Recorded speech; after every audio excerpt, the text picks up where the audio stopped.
Muslims aren't the problem. The open borders and motherfuckers and the media attacking nationalism, pushing DEI, transgenderism, and destroying moral values are the problem. August 4th. If you don't put America first as a U.S. politician, you are committing treason. Supporting Israel is bad for America. Netanyahu is a convicted war criminal, and Israel is not our ally. We fought way too many wars for Israel, and we certainly don't need to give them any more money. July 25th. These idiots have ruined movies. Everything they put out is literally propaganda.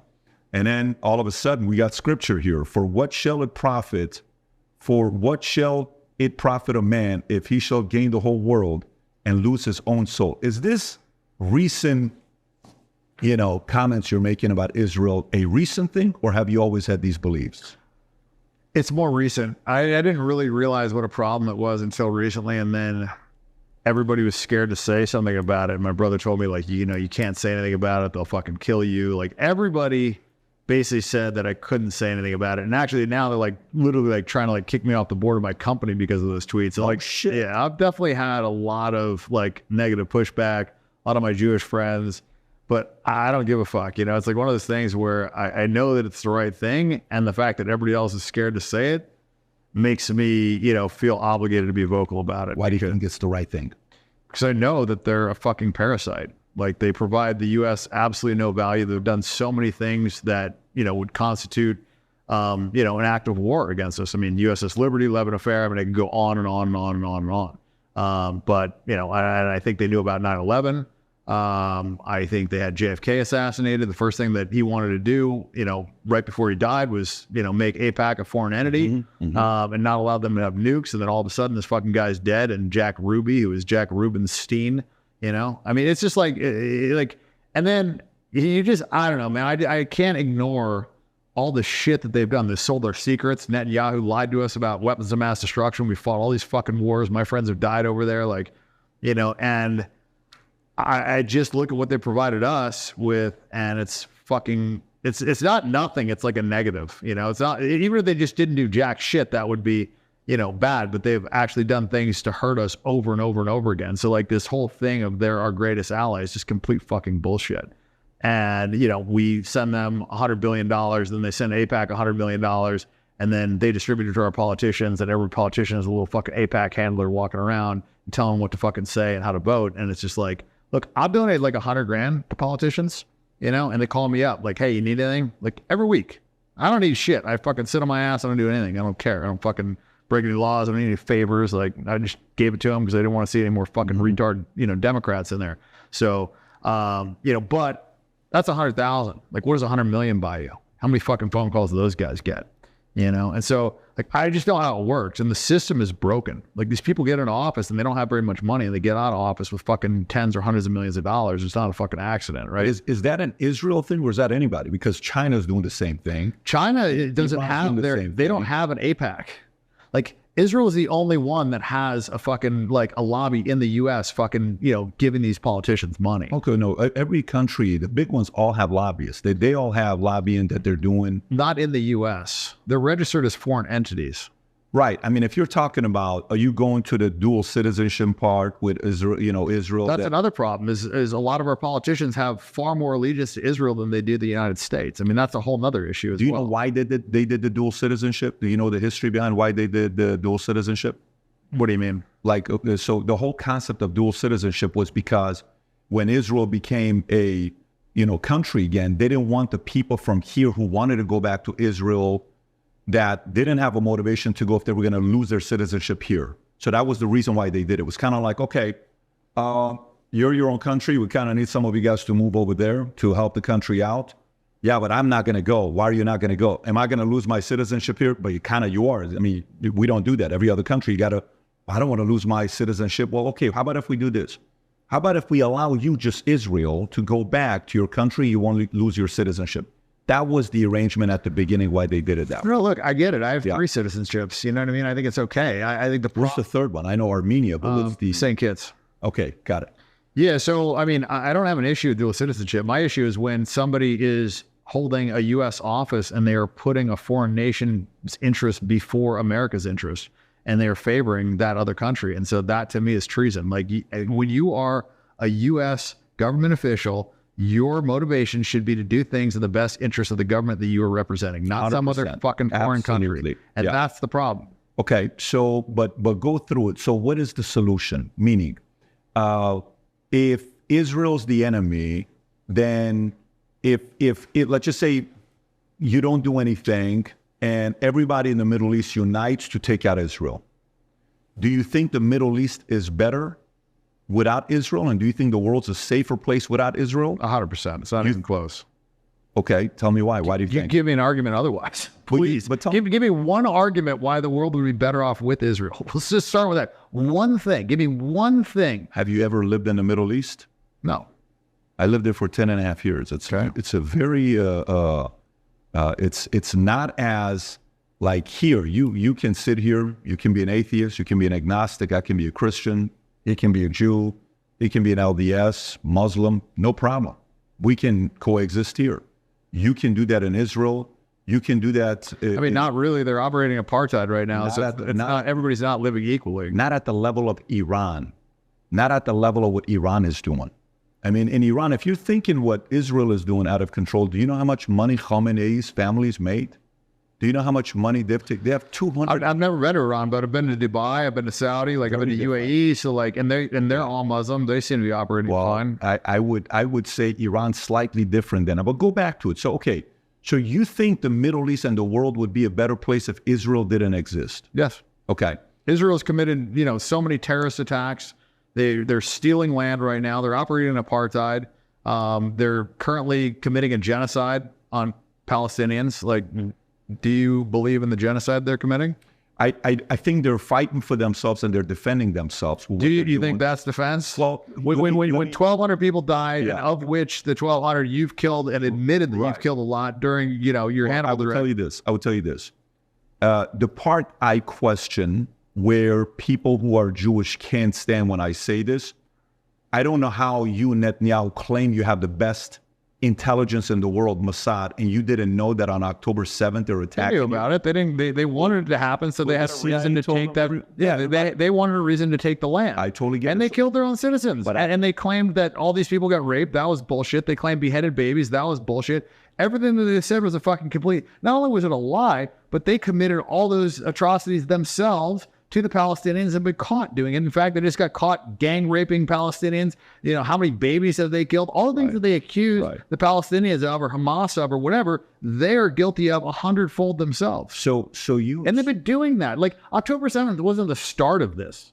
Like the start of this was Nakba. They've done so many different. Disagree. Yeah, I don't disagree. Yeah, so I mean, this is not like, it's not like October 7th is like, it's all of a sudden they just came over there unsolicited and just killed people. Like they have been killing Palestinians for years and years, operating two sets of justice. It's like they have the justice for the Palestinians and the justice for the Israelis. And if you read the Talmud, like, if you're not Jewish, you're basically not a human. You're like, like cattle. If a Jew is killed by, somebody that's not Jewish, then it's the death penalty. If a Jew kills somebody that's not a Jew, then, you can't kill them. It's not the death penalty. Like they literally like segregate in their Bibles. They're very protective of themselves. I don't think anybody can debate that. I don't think it's a... Well, it's not the problem isn't that they're protective of themselves. The problem comes when you think that you're better than other people and you think it's okay to lie to anybody that's not a Jew. You think it's okay to steal from people that are not a Jew. You have two sets of standards. The problem with that is it allows you to rationalize anything, right? And human beings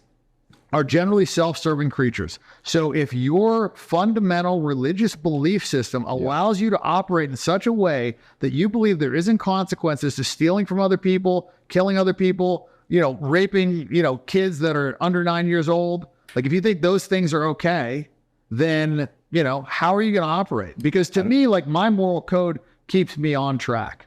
I don't think that's what it is. I don't think it's because you're saying it one-sided. You're not telling the other side of the story on what they're doing either. You're not saying what Hamas did. You're not saying what they did. What did Hamas do? I mean, from day one, when you see the rapes and the videos, we've all seen it. This isn't something what rapes and videos? But stay on this here if you want to continue with this. No, but what rapes and videos? But my concern when you're saying Israel's doing it, you're saying the other side isn't doing anything. No, but I'm asking. No. There was no rapes during October 7th. They've shown no rapes from October 7th. They showed no beheaded babies. All that was all bullshit. I'll send you stuff. No. There's plenty of stories. It's not all of them. The Israeli articles that I saw recently said that there was only 2 babies killed. One was shot by a bullet, and the other one died in a hospital. There was no babies in ovens. There was no beheaded babies. All that was all bullshit. Okay, so go back to the part when you said they think they're better than you. You believe that Jews think they're better than everybody else. It says it in their Bible. Okay, but you believe they're better than everybody else. Okay. I didn't say they're better than everybody else. They think. According to their scripture. Okay, but what if... And if you look at how they operate, right, like they literally caught people raping Palestinian prisoners, and there was riots. But the riots weren't because they were raping the prisoners. The riots were because they felt like they had the right to rape the fucking prisoners. That's why they almost had a fucking civil war, because they felt like they had the right to rape these prisoners. They felt like that was okay because they weren't Jewish. So, you know, when you have a society that operates like that, you're going to have fucking problems. And they're not the fucking most moral army. That's all fucking bullshit. You know, everything that they say, it's just like almost like, listen, when somebody lies to me, like if you lie to me, I'm not probably going to trust you again. You lie to me a second time, I'm definitely not going to trust you. You lie to me a third time, and I let you lie to me the third time, I'm the fucking idiot. These motherfuckers have lied like 10,000 times. So, like, I don't believe anything they say anymore. I come from a place of, I don't sit here expecting you to tell me 100% the truth. I don't sit here thinking, yeah, Dan's going to tell me 100% the truth with whatever he has in his life. I don't expect that from you because I don't expect people to walk on water. That's not my expectation. I'm going to live my life.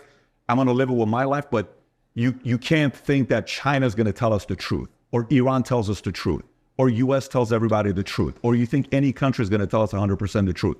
But I don't know, man. I got a different moral code. Like in gambling, it's not about but in gambling and business, like with my friend group, like you lie one time, you welch on a debt, you do one thing. Talking friendship, though. I'm just saying, my friends, people that I know, people that I do business with, people I gamble with, like it's the same thing I have as well. It's the same thing most people have. There's a difference between on the personal side than on the countryside. So you're America first. Is it fair to say you're America first? Okay. How do you feel about the protesting and the rioting going on in schools, academia, Harvard, Columbia, when you've seen all the stuff that's going on, Free Palestine, Gays for Gaza, when you see that, what do you think about it? Does it do anything to you, or you're like, let me support them? I mean, I think it's pretty funny that it wasn't a problem until it was against Israel. It wasn't a problem with BLM. It was fucking encouraged with BLM. It was always a problem with Bullshit. BLM. They fucking encouraged it. They let them burn down police stations. There was no repercussions. I'm not talking mainstream. No, I'm talking about our government, our media encouraged that shit. Right? They encouraged it when it was BLM. Like, they literally burnt down police stations and it was fine. The mayor came out and was like, no problem, no arrests, no big deal. We don't give a fuck. Right. Take down statues, destroy buildings, burn cop cars, do whatever you want to do. But the moment it was Israel, now all of a sudden, why do you think students get the shit beat out of them? They get arrested, they get pepper sprayed, they get fucking maced. And those are peaceful protests. BLM was not peaceful. But it was fine because it wasn't criticizing Israel. What does that tell you? Let me ask you a question. Well, we'll answer that. What does that tell you? Who's in charge here? But you're talking to a guy that I'm not sitting here saying with BLM. I'm talking to you like you and I. I'm not talking to you with $2-3 billion of damage they did to small business owners in communities that African Americans are living in, and who controls mainstream media. And there's only 2 outlets right now. We're talking to a couple of your friends here that were during lunchtime. We're having a conversation while we're having dinner with who controls mainstream media, the left. The only one that's on the right is one, okay? And that's also going to the left. Who controls CNN, CBS, ABC? That's left. Who controls universities? Left. Who controls schools? Well, it's like 90-something% Jewish. Right. So, we could say left, but it's Jewish if we're being honest. Not necessarily, because even right now, if you think about it, if you think about the right and the left, okay, who's taking the biggest hit with losing Jewish voters? Because most Jews vote left. They're not voting on the right. Jewish vote is irrelevant. They're like 2% of the population. But the money that they vote with their money. I mean, yeah, but like at the end of the day, I think how much money goes into these campaigns isn't going to dictate as much as when you have a president that's like potentially getting assassinated. Like those are the drivers.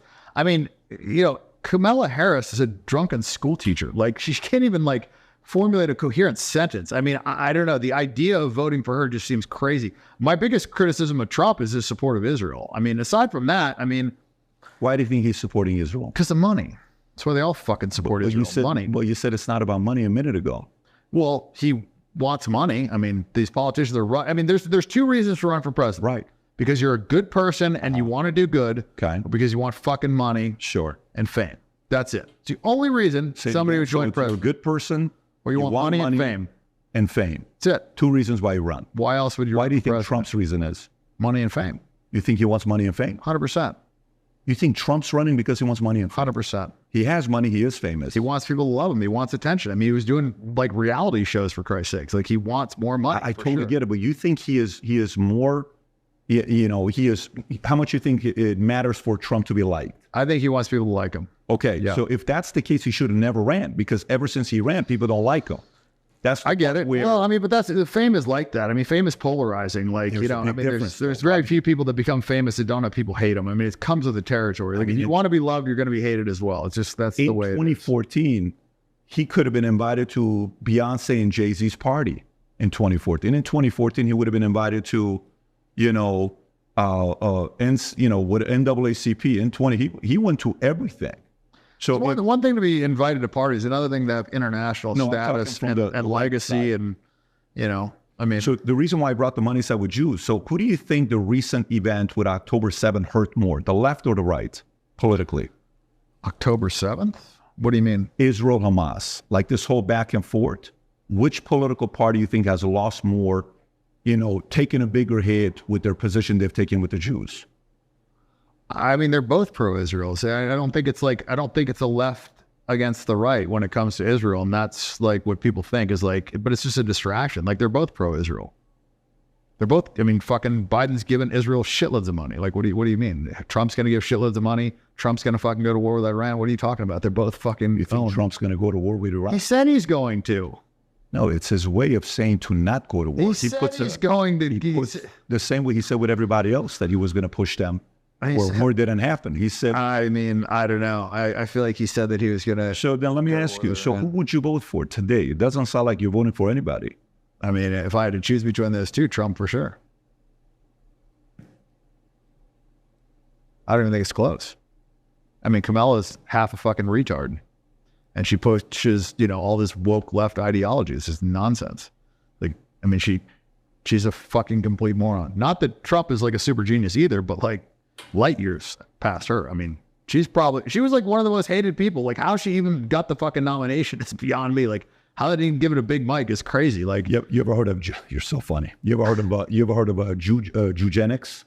Eugenics? Eugenics. Eugenics. You ever heard of that? Okay. You ever seen MIT stats showing that Ashkenazi Jews' IQ is the highest IQ in the world? You ever heard about that or not? I believe it. It's up there. Yeah. Yeah, I've seen the IQ studies, yeah. So what do you think about that? The fact that they have a higher IQ. How do you process that information? What do you mean? You have a pretty high IQ, right? Okay, I mean, I don't know what the score is. I've seen some, what's this? I've read it multiple different places. What's the score you got? I don't know. I mean, I was in the 99th percentile when I was in 8th grade and got accepted to Duke on a scholarship. I mean, I've, you know, tested okay. I'm a smart guy. Okay, I get it, but do you think the part about like, okay, I'm a Syrian and I'm Armenian, and then I'm born in Iran and I'm in, living in America. Armenians, try bring them together. It's tough. They're divided. Assyrians. I don't know about that. Go to Glendale, buddy. No, I lived in Glendale for 6 years. What do you mean? They're pretty. I mean, every Armenian that I ever meet is like, bro, you're Armenian. It's like, I have seen. The pride is right. Yeah, I've seen more Armenian pride than any other. Yeah, but you're talking, these guys are coming to you. You have different types of Armenians, right? And even right now in Armenia with what they're going through with, Pashinyan and some of the political stuff. You were there in 2018 with your brother and your dad when you guys went there and got your citizenship. But Assyrians, they're divided. It's the older, the church, the club, the this, the that. You can't unite these guys together, right? The closest thing I'll say with Jews, the level of unity that they have is Muslims and Mormons. Mormons are super united. Muslims are super united, and Jews are super united. That's one part that they have the edge. But then if you look at their IQ, and if somebody's IQ is higher, they're generally going to make better decisions in business, if that is correct, right? If IQ is correct. Is that what you're, so you think that that 6 out of the 10 richest people in America are Jewish? You think it's just IQ related? You think they started off with money when they started creating their wealth? I think if you look at college admissions and you look at how many Jews get admitted versus how many whites, they lump themselves in, you know, in a separate category. And 75% of college, you know, what is it? 75% is Jewish? Of what? Admissions? I don't know the exact college executives. What Ivy League? The number I have is, you know, in the world, there's 267 Jewish billionaires. That's 10% of all the billionaires, while they're only 0.2% of the world, right? So that's a 5% overrepresentation in America. Wait, you're saying they're 2%? They're not 2% of the world. They're 0.02. If that's what I said, 0.2. No, they're not. I think it's 0.02. If you do 9 billion, they have roughly 15 million people. Okay. So 0.2% of 8 billion is like 16 million, and that's what they have. Okay. 0.2%, Not 2%. No, we're saying the same thing. We're saying the same thing. So in U.S., 132 Jewish billionaires out of 756. 17% of billionaires in America are Jewish. Mm-hmm. Did that happen accidental? Is that because they work together? Is that a bad thing? Is that something where, you know, it's kind of like saying, you know, when Tom Brady was playing in the NFL, the guy was freaking hated.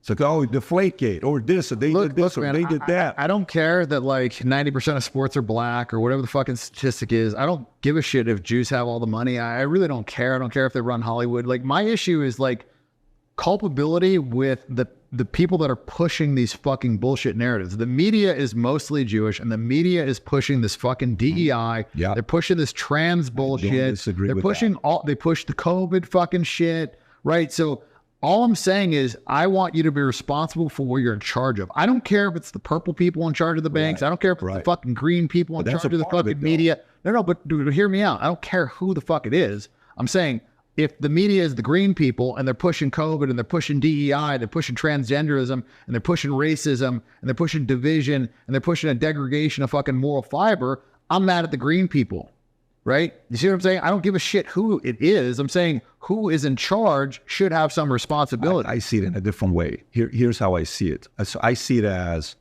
so, you know, when I'm coming up, I had my friends, well, you know, I'm in the insurance game and I'm making $100,000 a year, and they would say, oh my God, look at those guys. All they care about is this, and they help each other out, these different insurance companies. I'm like, yeah, how about we figure out a way to do the same?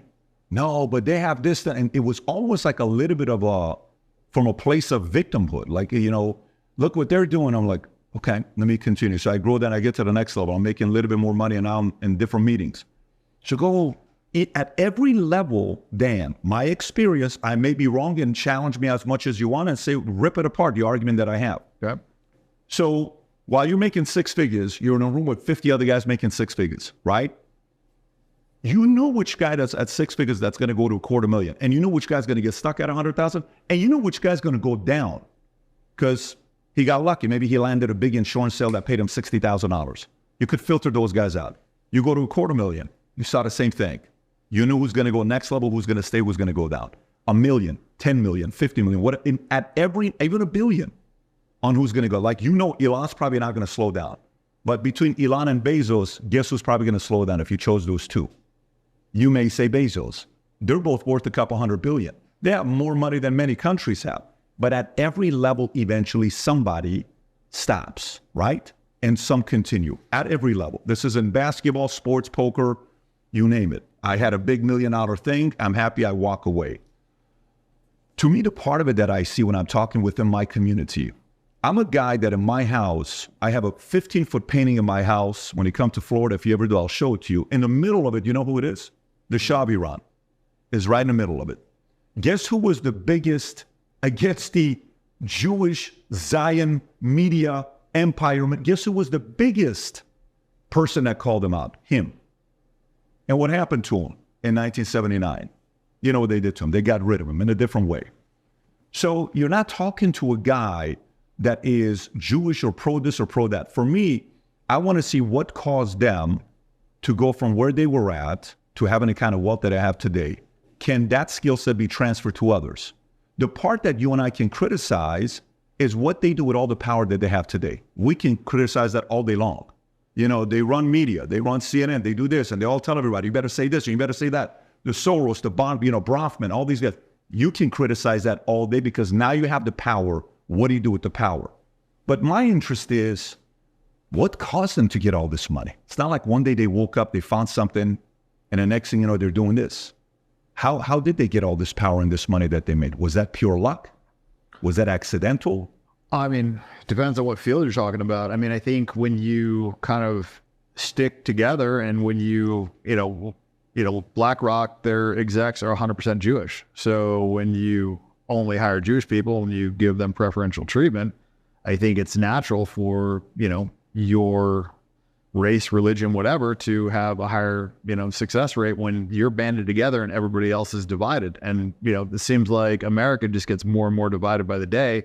And what would make it easier to conquer a country than to divide it? It's a lot easier, that's why they say divide and conquer, right? Mm-hmm. So in order to rule a country as a small class, you want the country divided. What's happened in the last 4 years? Our country's more divided than it's ever been. It's more racist, it's more divided, it's more fucking angry. Everybody's fucking pulling each other apart. And, and the same playbook is happening in the UK. So I look at what is going on in the world and I don't think it is a positive thing. And so that is where, I get upset is because... But the question is, how did they get the power? How do you think they got their power? Because this didn't happen, just 70 years ago. They didn't have a country, whatever the timeline is when they got it, right? How did they all of a sudden go from what happens in Germany, then they get their country, then they're able to move up politically, then they're able to move up in media, then they're able to move up in all these different places with finance and Wall Street? What did they do right? How did they get all this power? They have a lot of power. How did they do it? I mean, look, I haven't studied Jewish power struggles or how they made their money or anything like that. That's not really, But you know what I'm asking? I do. And I don't really have a direct answer for it because I haven't studied it, so I'm not going to guess. But, I just look at this whole thing of, they're obviously doing really fucking well. I don't know why it's constantly like a victim card thing. You think it's worth studying? You think it's worth studying to see what they did? Yeah. I remember one time I'm in LA, I'm with this guy named David. He owned a dealership, Jewish guy. First time in my life I saw $1 million cash. I'd never seen it before. I just come out of the army. I'm like, hey, how the hell do you guys, Jews, I grew up in Iran, so we have a lot of Persian Jews. How do you guys always make so much money? And he said the most fascinating thing. He said, when one of us makes money, 5 of us makes money. I'm like, what does that mean? We always do business together. We always go into deals together. We're always finding ways to do business together. Do you know from that moment when I was 21 years old, when I started my own insurance company at 30 years old, you know why was one of the reasons we never lost the vice president of the company? And I'm in Vegas right now because I got a convention at MGM for this week with 10,000 people there. We give our guys equity. So our guys own the company. So it wasn't like it's my commission. That idea of equity came from that Jewish, dealership guy I met at 21 years old. Listen, I get it. I mean, good for them. I don't have a problem with that. I don't care if they help each other out and whatever, they band together. My issue is when they fucking put their country ahead of our country, when they're living in our country and they're politicians in our country. And I care when our country is hurt to help their country. That's what I fucking care about. I don't give a shit if they band together. I don't care if they give each other special treatment, whatever. I mean, I'd like to stop hearing about the fucking victim card bullshit every time I fucking turn around, because they're not victims. They're crushing in every fucking category. And, and they constantly refer to the Holocaust when they're the biggest Holocaust deniers on the fucking planet. They deny the Armenian Holocaust, which, half of my people got wiped out, half of your people got wiped out. They deny that. So I don't think it's right for them to whine about the Holocaust and force feed every single fucking children, all the fucking children and students this fucking Holocaust narrative and hijack the entire fucking World War II and make it about the fucking Jews when 85 million people fucking died during World War II. It wasn't all about the fucking Jews, but they make every movie about the fucking struggling Jews and how they had to fucking endure all this stuff. And yet, they can't recognize the Armenian Holocaust. We lost half our population. They didn't lose half their population, but yet we have to hear about it every fucking movie, every classroom, every museum, nonstop on every show. Well, why though? Why what? Why do they play the victim card so much? So let me ask you, who made the movie about Armenian genocide? I don't know who made it. Did you ever watch the movie with Christian Bale? 1917? No, not 1917. The recent one with Christian Bale. I think it's called, if you haven't seen it, you got to watch it. You'd love the movie. But it's called Belief or hang on, Courage, Armenian Genocide movie. What's it called? The Promise. Have you seen it? No. It's ridiculous. I'll send it to you afterwards for you to watch. But The Promise. Do you know who made The Promise? I don't. The owner of MGM, Kerkorian. Okay, he made The Promise with Christian Bale. He put $100 million into it. The budget was $90 million. They made $12.4 million. Is what the movie did. But it's actually a very good movie. It's worth watching. But the point I'm making there is, an Armenian created $9 billion of wealth for himself that he could use the money to make the story, to tell the story of what really happened with the Armenian genocide. I think you're missing the point. It's not about what they do in Hollywood with their money. It's about the fact that the government puts this in the school systems. But why do they put it in the school systems? Because they're controlling our fucking government. Why do they control our government? I don't know, because they assassinate presidents. They assassinated JFK because they have a Mossad operation at fucking Epstein Island. They get blackmail on our politicians. They give hundreds of millions of dollars via APAC. That's why they fucking control the country. Epstein's brother. Yeah, but that's why you asked the question. That's why they control the country. But the point is. But is that right? Like, I'm not saying it's just because they control it doesn't mean that it's like a pat on the back because they're doing it through fucking illegal means. So, brother, I'm a business guy. So are you. I'm looking for solutions. What is the solution? What's your solution? The solution for what? To this challenge here that they're able to make all these movies, tell the stories, put in the schools, put in all this stuff. That's not my issue. My issue is our support of Israel, and my issue is like Israel's control over our government. That's my problem. It's not these fucking movies. That's like proliferated shit. My issue is that Israel's controlling our government. They have, Mossad operations to get dirt on our politicians. They're fucking bribing our politicians. That's my problem. Okay. And they're doing it to the U.S.'s detriment. And they're going to drag us into one more fucking war where we have U.S. citizens dying for fucking Israel. Yeah. As a veteran, you should not want to fucking see that. I'm not for it. Iraq was a fucking joke. And we did that because that dumb fucking Netanyahu got in front of Congress, lied out of his ass and said there's weapons of mass destruction when everybody fucking knew there was. We said it as well, bro. No. It came from him. No, it's not about it. It didn't come from him. It could have come from him, but we did it as well. He testified in front of Congress. I remember that there was weapons of mass destruction. And it was complete fucking bullshit. But we said it as well. But again, for me, the only thing I'm interested in, everything you're saying, I don't disagree with the things that you're saying. For me, it's what's the solution? Because they're going to continue making money. BlackRock's not going to slow down tomorrow because we're doing this podcast, and all of a sudden they're going to say, oh, Dan Bilzerian, you make sense. Guess what? We're going to stop pushing our agenda so much. This ain't for BlackRock. It's for the people, man. BlackRock ain't going to change. They're going to operate in their own self-interest. They're going to push this fucking DEI bullshit. They're going to force all the companies that they fund to push DEI bullshit. The only thing that the people can do is fucking push back, start boycotting this stuff. Stop fucking supporting it. And, you ask like what the solution is. I mean, why is Israel even an ally? I mean, why when they shot down a civilian plane, did we just say, that's fine? But when Russia did it... You mean a ship? The USS? No, they shot down a commercial airliner that flew over their airspace that had civilians in it. When Russia did that, that was an act of war. Why is there a double standard? Why do you think? Because they control our fucking government. I already said it. But again... Why do you think? Well, I mean, if you want to find out, like, what the first thing would happen for this to be stopped, again, solution-oriented. If we say, what's the first thing? You know what the first thing is? If we stop lobbying, half the shit stops. If the concept of lobbying stops, we had Paul Manafort on the podcast. Yeah, I don't know if you know who Paul Manafort is. Is it Paul Manafort? Anyways, we had one of the bigger lobbyists on the podcast. Him and Roger Stone started their company many, many years ago. And I said, so what do you think about lobbying? I said, do you think it's a good thing? Or do you think... I think it encourages corruption, is what I think. I fully agree. But you know what he said? He said, the other side's doing it, so we're going to do it. So if today lobbying stopped, these guys wouldn't have the kind of power that they have today. The whole system's broken. That's the problem. It's broken, and government just gets bigger and bigger and bigger. And yeah, I mean, listen, this country was founded because we didn't want to pay 1% fucking tax on tea. Don't forget that. We were willing to fight for that. 1%. And now 1% tax on tea. That's why we have this fucking country. Come a long way from there. What's your point? My point is that, you know, we should fucking stop putting up with this bullshit, and there should be fucking changes made. Like our politicians are not running our country. We think that they are. They're just not. And you think it's ever going to change? Clear. You think the format's going to change? I think that when we have our economic crash, that might be a catalyst. I think people are lazy, and I think they're pussies, and I don't think they're going to do jack shit until their way of life is threatened, and I think people will do something. That's what I think. But I think it'll take an economic collapse for anybody to do anything. The government's not going to initiate it, that's for sure. Well, don't you think an economic collapse would actually benefit them? Would actually benefit the people of power to be able to give more free things during that time for where people are willing to give up even more control? They can inflate, and they will. They'll Right. print more fucking money. You know, but that, you know, can't go on forever.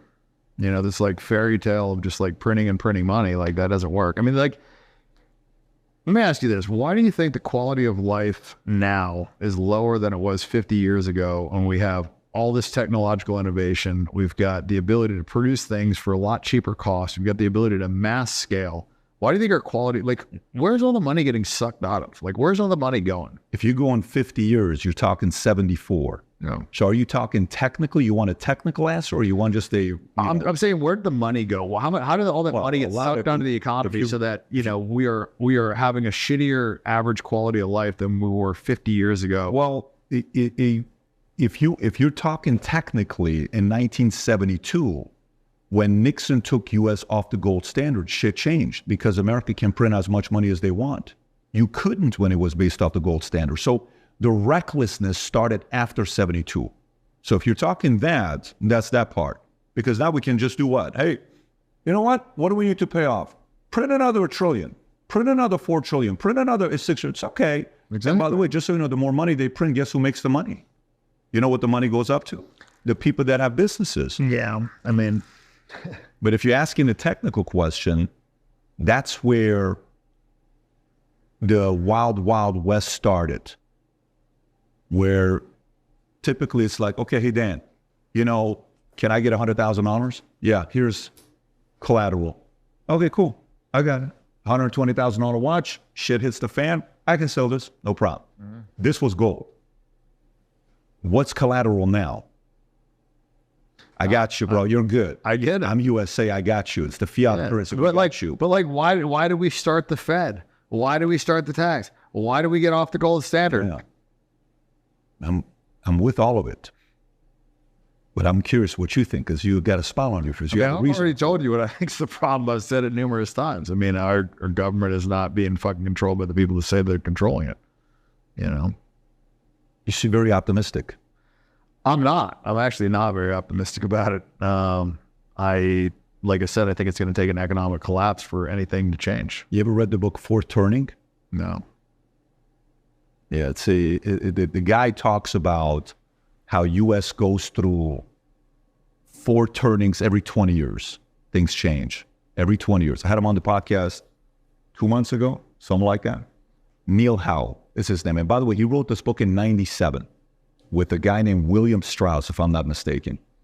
And, you know, they said, well, here's what happened for this 20 years. Here's what happened here. They made 5 predictions. One of them was Russia's going to invade a neighboring country, which they did. 2, they said market crash. 3, they said there's going to be a big pandemic. 4, they said something about the Tea Party. And 5, they said in 1997, they said civil war. You know, there could be a possibility of a civil war where the 2 sides can no longer get along and understand each other, where that's going to be the collapse. Not a market correction, a flat-out civil war, where you're going to sit across another guy like, dude, we're never going to agree on what you're saying here. We're living in 2 different countries here. You're in La La Land. That was the prediction they made. And they said the civil war is going to be taking place somewhere between 2008 and 2028. And they wrote this in 97. That's crazy. They wrote it in 97. And we're kind of living in it today because, you know, the last 4 years exposed a lot. But for me, the level of optimism comes in moments where you feel like you no longer have control. This is for me. Again, not for you. I'm talking to you for myself. This is when faith plays a role. to bring optimism.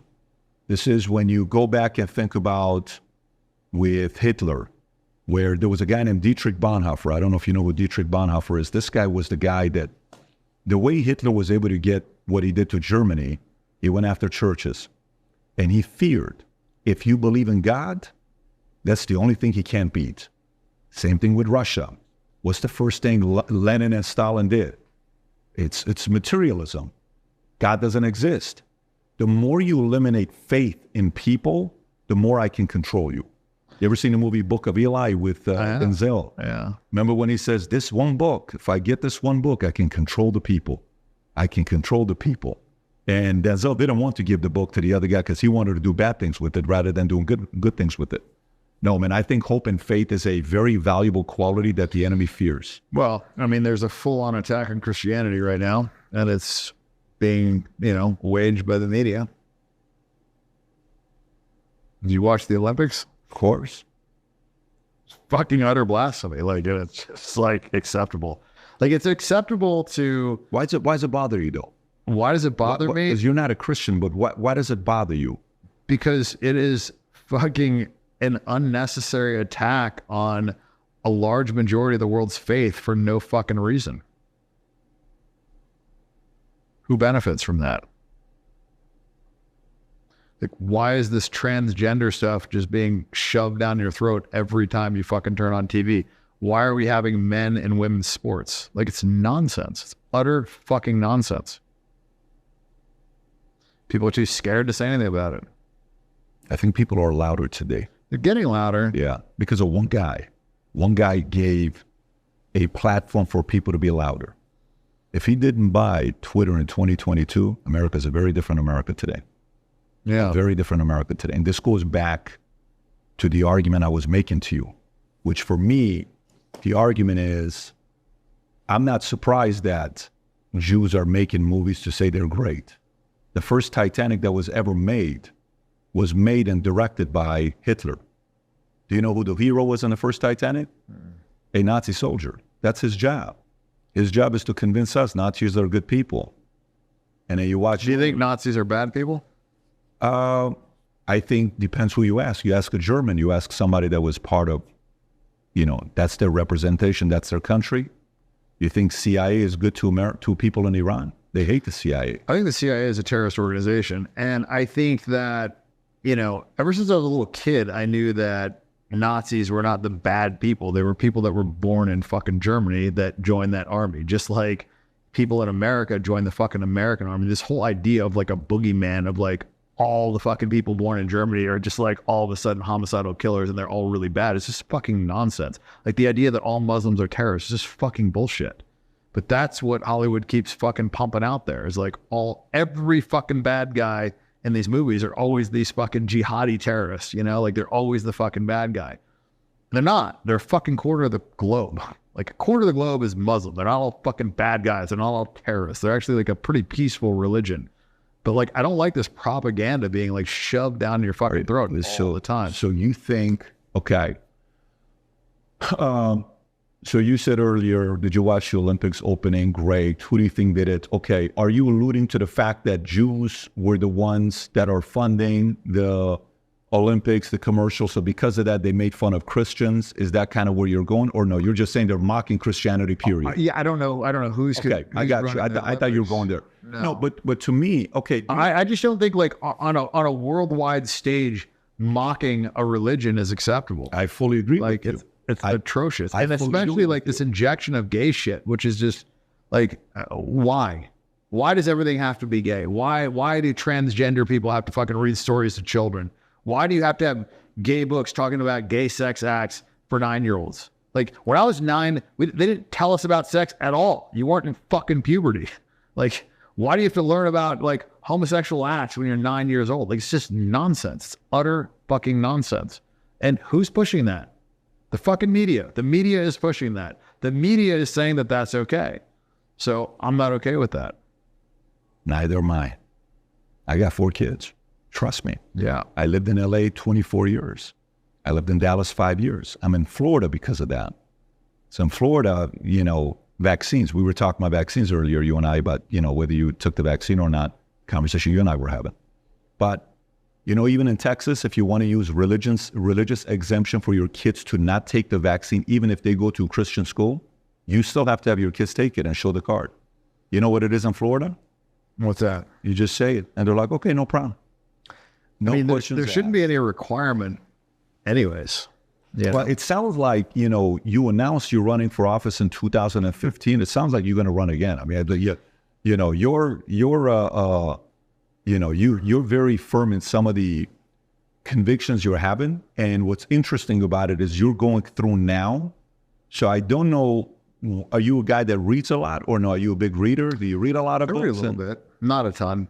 I mean, is the interest there for you to go deeper and deeper on this topic, or is it surface level? I'm a lot more interested in politics in general. I'm watching what's happening in the world, and I think things are accelerating at a very rapid rate, and there's a fucking problem. That's why I did the fucking whole course for guys, because I feel like there's a problem fucking dating. Guys are doing the wrong thing. They're getting bad results. Half the guys are just quitting on dating. Like, there's some real problems in the world. So tell us about the course you're doing. Yeah, that's kind of the premise of it, is guys have bad directions. They're doing the wrong thing and they're getting a bad result. Because of that, they're quitting. And nobody's really putting out the fucking good result. In fact, they're giving them really bad directions. Like, Hollywood's giving them horrendous directions.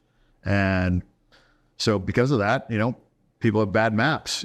Bad maps don't lead you to the right place. You're better off not to have a map. You go to the fucking gas station, you ask him, where this and this is, and he tells you fucking go up the road, take a right, and then go 5 miles, take a right, go up the road 3 miles and take a left, and you'll get there. And the place is back this way. You're worse off for having those bad directions. And that's where I think, the state of dating is guys are much worse off for having these bad directions. And, so yeah, I just kind of want to lay out there the correct approach, because that's what Look, I dedicated a big part of my life to my sex addiction, right? So I learned a lot, because I had a big sample size of girls that wanted to sleep with me that I screwed it up with, and a large sample size of girls that wanted to sleep with me that I also slept with. And only in cross comparing that data can you really figure out what is effective and what's not effective.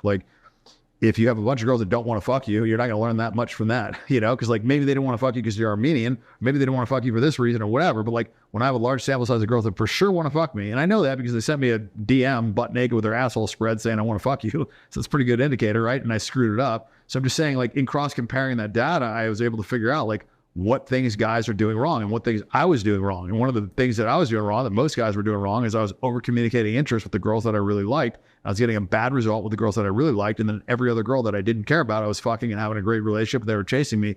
And what it broke down to was the difference between pursuing and being pursued. And when you pursue something, you don't think about its flaws. You think about, how do I get it? Kind of like you're at an auction. You're not thinking about the flaws of this item. You're thinking about the other 5 guys that are fucking bidding on it and the loss that you're going to feel if you don't get it, right? So when you're pursuing something, you think about, how do you get it, right? So most guys are pursuing the girl. And what that does is put the girl in a position of, I know I can have this guy. Do I want him? When you're in that position, it's like when somebody's trying to sell you something, when somebody's trying to pitch you a fucking idea, and I bet you get pitched all the fucking time. You got a lot of money, so sure you get pitched. When somebody fucking pitches you, the first things that you think about is what's wrong with this fucking deal. But if you want to get involved in a deal and the fucking round is closing and 9 fucking of your best buddies just got in there, you're going to be a lot less fucking worried about what's wrong with that fucking deal. You're going to be more worried about how the fuck do you get in it, because you're going to trust that they did the fucking due diligence, right? The same thing is true with pre-selection with men and women. And there's just a lot of these concepts that guys are just completely fucking unaware of. And so I wanted to lay out a foundation of the things that they're doing wrong, the things that they should be fucking doing, and an understanding of the psychology of why these things work, why these things don't work, why this is bad, why small things have a fucking massive downstream negative effect. And, and then the power struggle in relationships. I see a lot of guys in these relationships, and they're just constantly making these concessions. And then eventually, these things become expected and not appreciated. The woman has way too much fucking power, doesn't respect the guy, and then ends up cheating on him. And I know, because I was the guy that they fucking cheated on with all the time. And I would hear these fucking girls, and the story it already started with, he was such a nice guy, but, such a nice guy, but, and then it's they say that she fucking cheats on him. And it always starts like that. And I think a lot of guys think that because in business or because with friendships, they put in a lot of this effort, and that effort is rewarded with a, promotion or a fucking raise or whatever in jobs. And in friendships, your buddy has your back in a fucking fight, shows up fucking 2 a.m. to help you out. You're going to have his back in the future. So positive correlation with this effort. However, in a relationship, that positive correlation, is not fucking there. It's actually a negative correlation. The more effort that you put in before you've had sex with a girl, the more you actually get punished for that. And so this is something that like is not intuitive, because in your life experience, it's been the opposite. That's why a lot of successful guys actually have a lot harder time with these girls. And my broke friends actually get more pussy than my rich friends. And my rich friends actually a lot of times use their money to their detriment instead of to help them, because money is a very powerful tool, as you know, with a lot of things in life. And also it can be with women, but most guys implement it incorrectly. So anyway, yeah, that was one of my passion projects. I enjoy helping people. And that was like one of the, things that I've realized was like, I got more enjoyment from helping somebody else out than I did buying myself a Ferrari or whatever the fuck car of the week I wanted to get, And so yeah, I focused the time on that. And while I was doing that, I happened to fucking start noticing these fucking politics. And I got to a point in my life where I feel like I've gotten more than I was ever probably fucking deserving of. And so I just am at a place where I just feel like I should fucking do the right thing, whatever the cost. And so that was why I have been going hard on this Israel to my fucking financial and personal detriment. But whatever, man, it's the fucking right thing. So that's what I'm going to do. I love it. Brother, this has been great. Really enjoyed it. And looking forward to seeing what you do next, man. And by the way, we're going to put the link below to the whole academy you're talking about. Cool. We'll put it below for people to be able to see it. We appreciate you. This was fantastic. Likewise. Thank you.